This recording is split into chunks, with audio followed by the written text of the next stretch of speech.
welcome to an afternoon of meditation practice here at Anti-Cloud Monastery.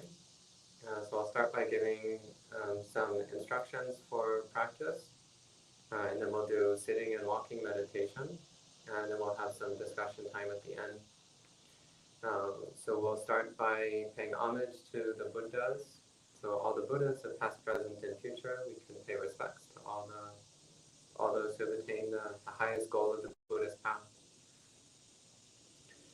Namo tassa bhagavato arahato samma sambuddhassa.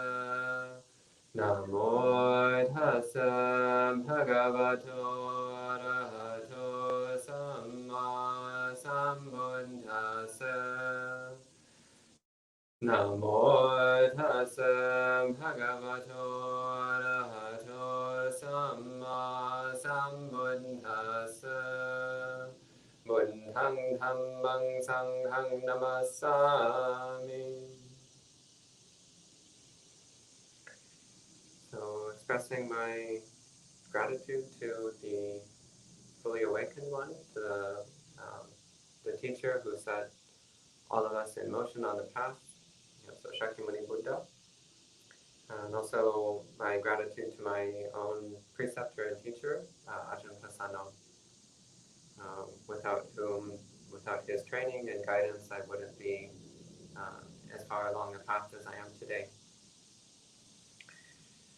So today we'll be spending the afternoon doing sitting meditation and walking meditation together.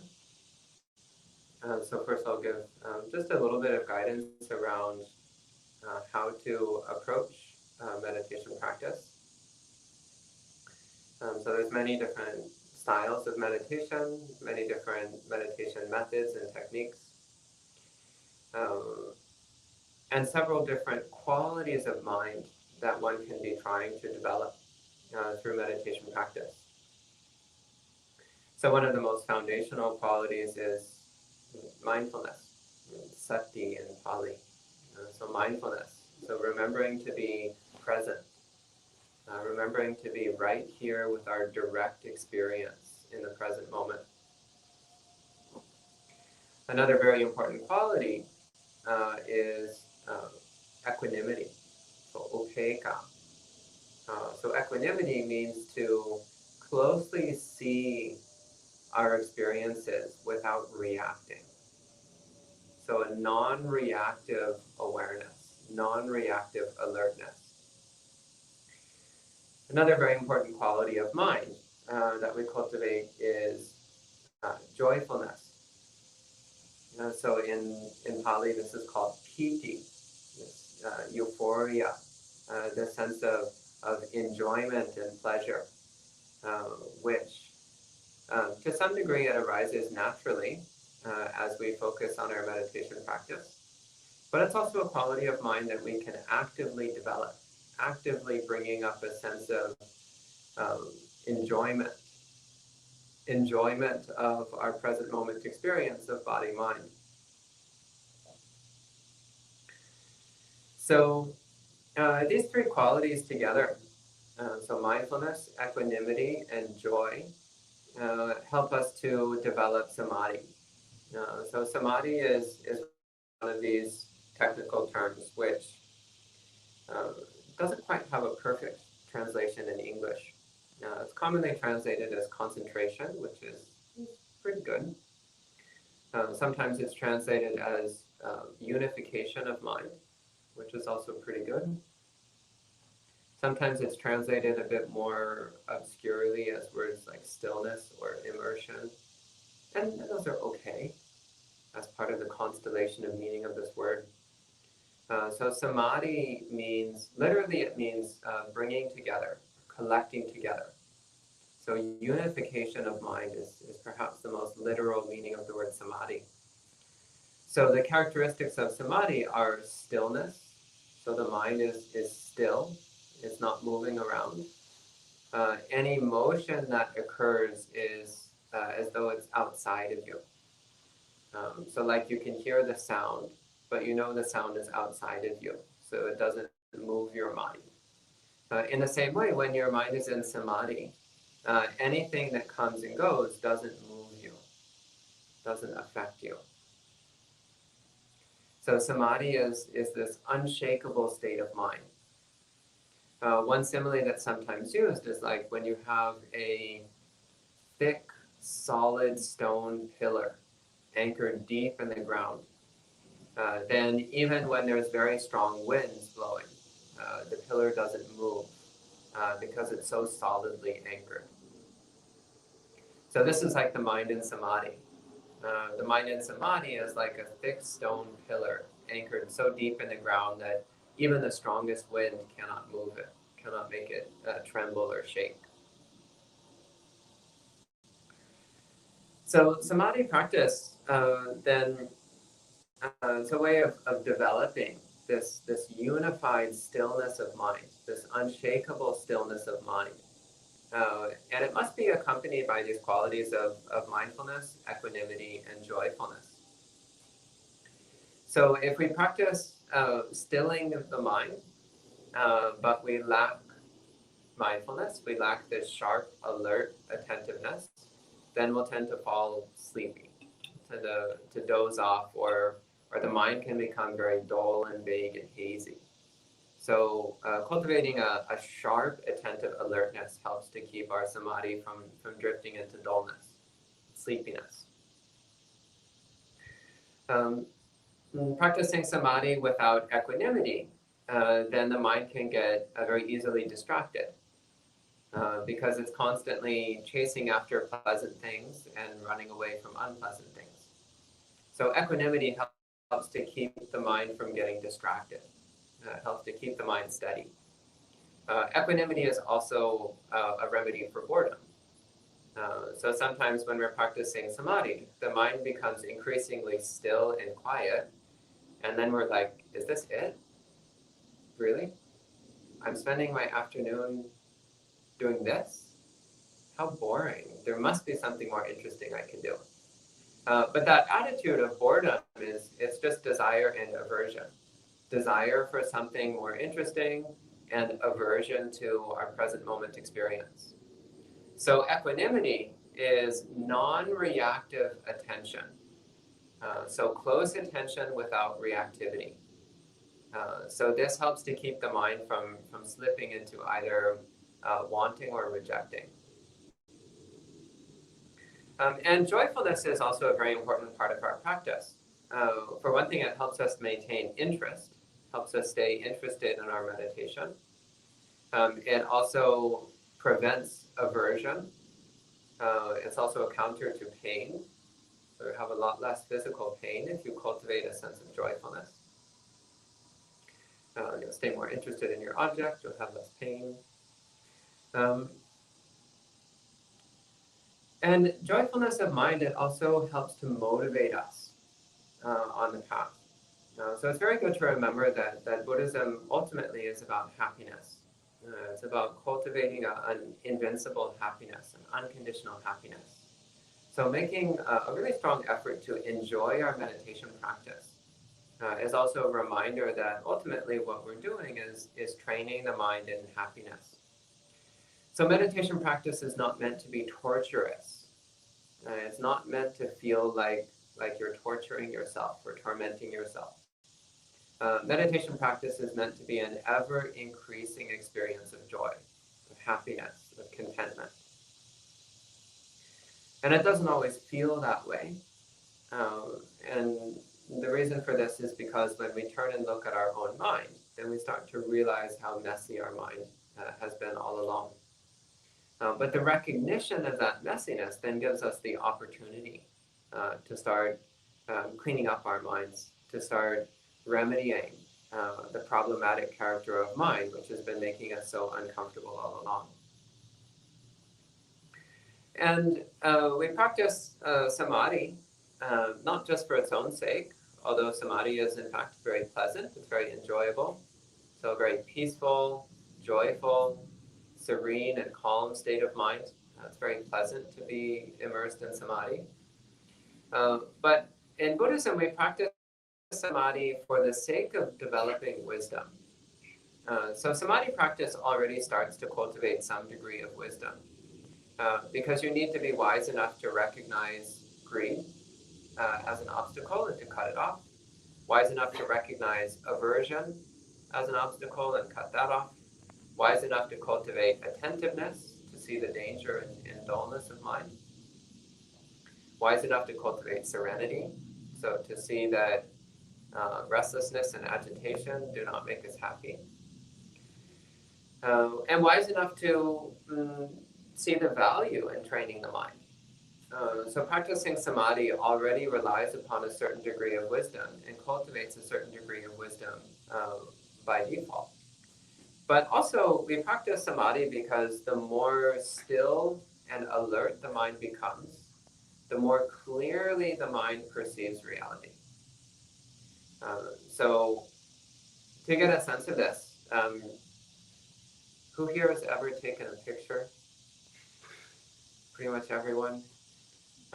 So what happens if you're shaking your phone while you're taking a picture?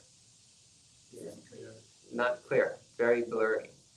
Well, we're shaking our mind all the time. So what do you think our picture of reality is like? It's blurry, it's unclear, it's hazy. And that makes us confused. And that's why we fall into the common delusions that we experience. So the Buddha spoke about 3 common delusions that most people have. And by most people, I mean everyone who's not fully enlightened. So one is the delusion of permanence.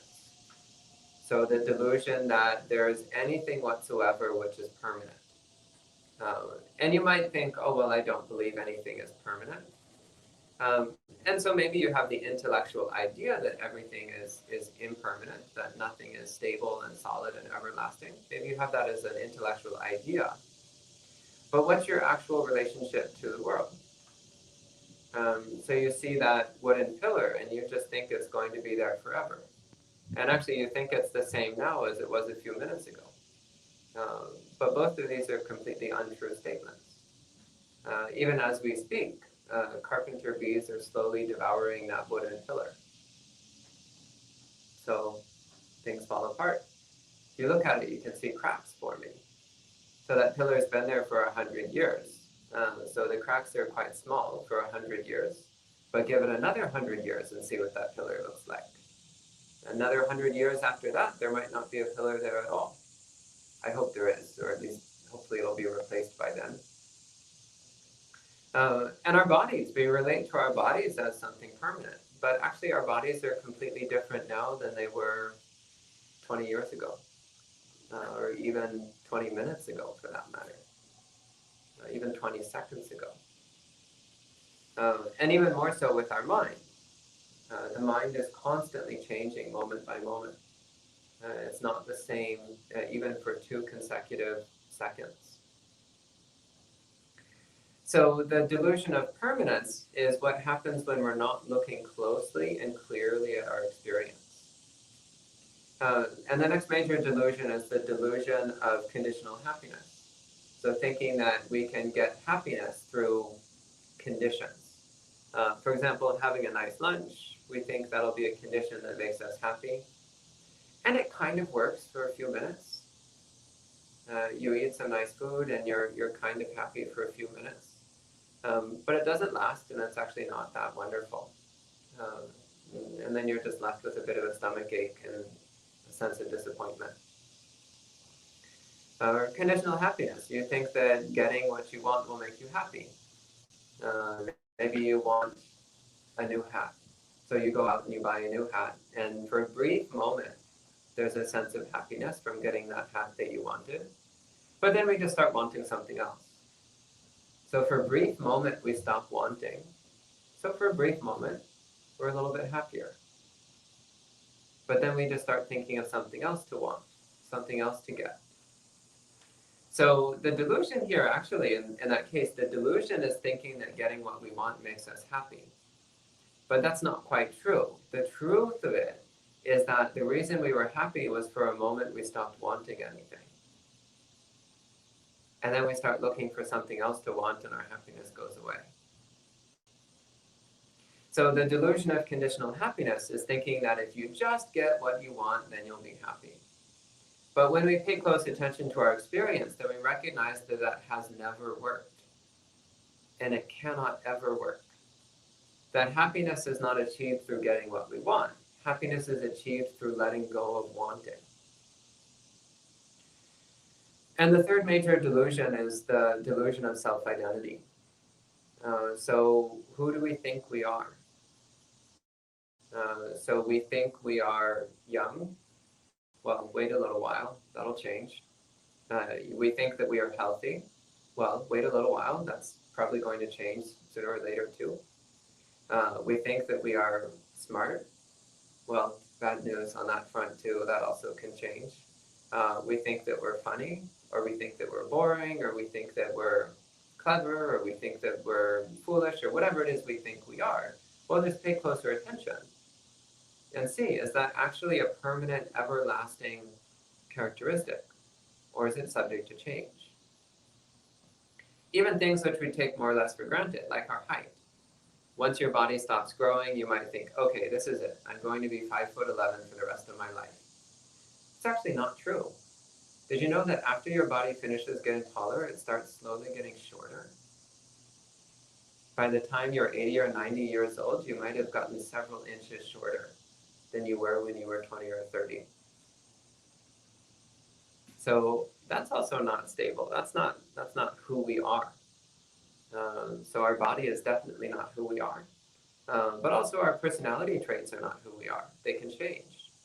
You might be a grumpy person now, but you do a lot of loving kindness meditation, and in a few years you'll be a very pleasant person. I'm still working on that one. Progress is slow. There is progress though. Progress is not always as quick as we want. But the point is that grumpy is not who we are. It's just a temporary characteristic. And even things like our gender. So maybe you're born with a body that the doctor says is male or female. And so you think, well, that means I'm a woman or I'm a man.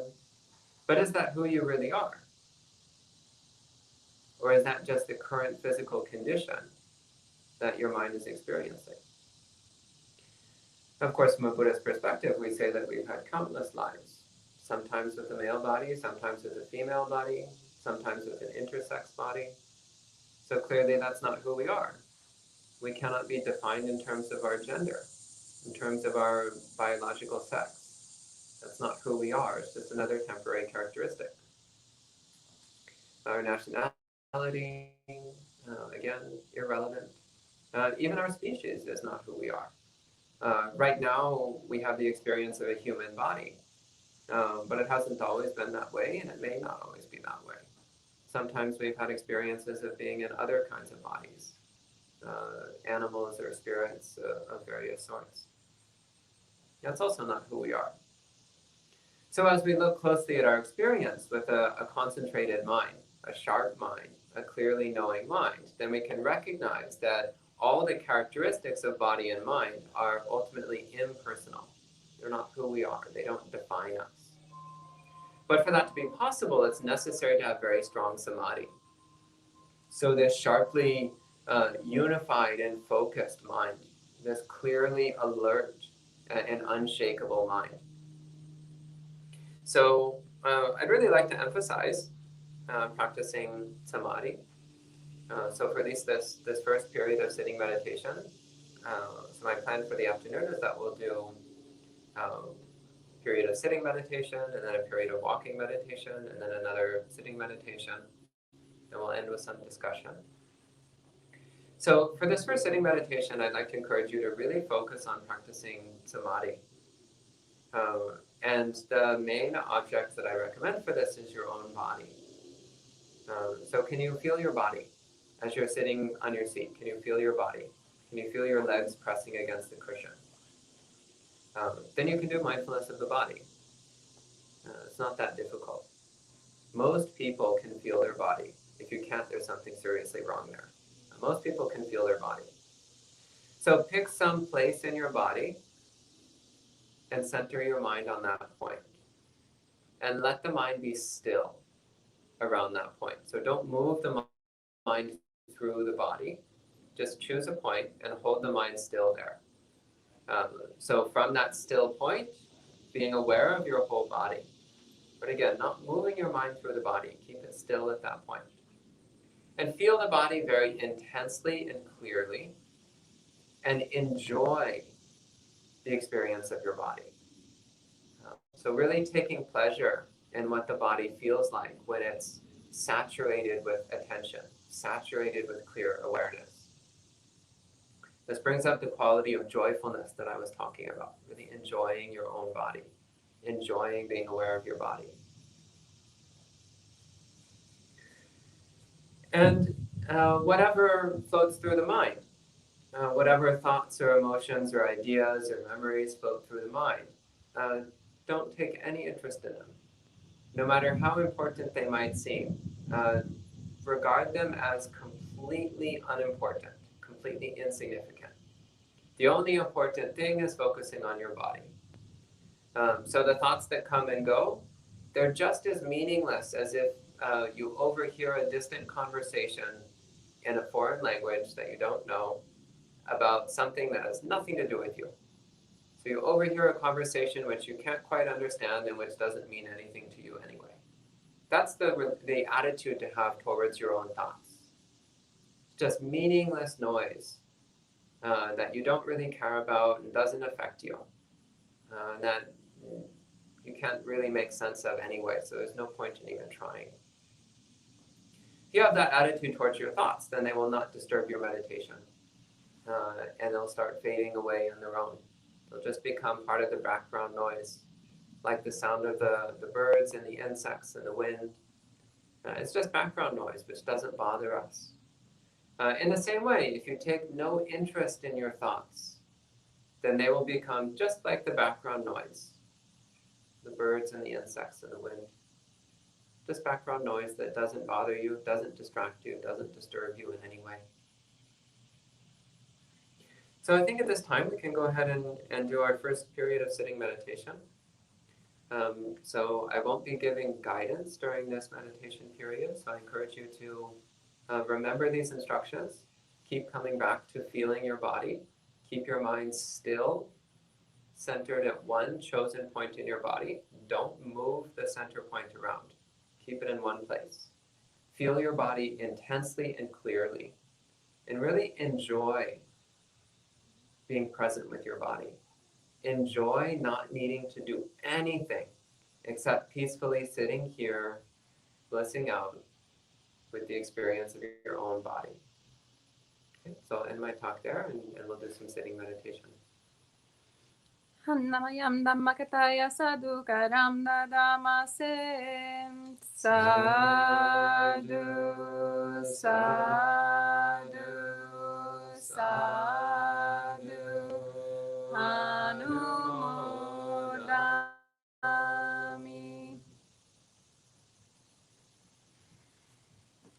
So please